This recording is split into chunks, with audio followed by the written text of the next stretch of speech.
Greetings to one and all, in the name of the Most High, Jah Rastafari. This one is dedicated to my ancestor, who stood up for I and make it possible for I to be here in the flesh today, and not in the memories of yesterday. This one is called MORANT Rebellion. Over 100 years ago, on the 11th of October 1865, runaway slave from Stony got set out on a journey to the plantations of MORANT Bay, yearning for freedom to confront the injustice of slavery, only to be attacked by cannons and muskets. That day they went out on their journey, they knew they were on their way to freedom. That day the Africans unite ready to fight, no guns or ammunition in their hands, just the protection of the Almighty. That day the red coat pay, blood run like Yalas River for what I say, freedom, freedom, freedom. That day sticks and stones break slave masters' bones, spears, cannons and musket dance in MORANT Bay. That day flesh sliced like mango, bones chopped like bamboo, body beat like drum.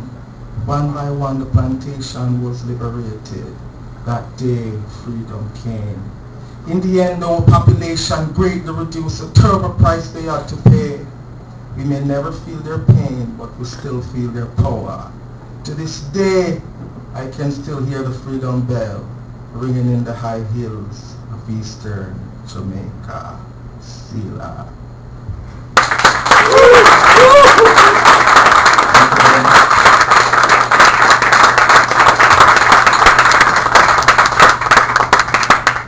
Two reasons why I wrote that poem.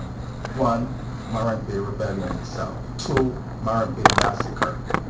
MORANT Bay Rebellion is Jamaica cradle of freedom. MORANT Bay Massacre took place after MORANT Bay Rebellion. And until this day, those poor souls, justice continued to elude them.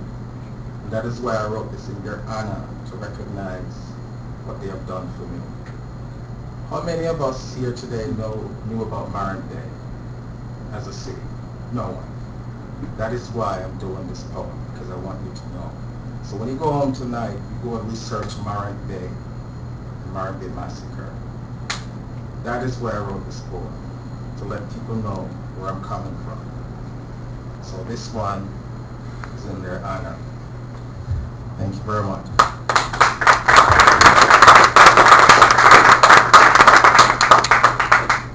This one I'm about to do, I wrote this one because of what I've seen and heard on television across the country, with all the killing amongst the youths, especially those in the African American community.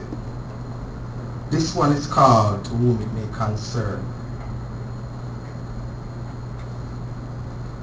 No one talk about roots and culture, no one.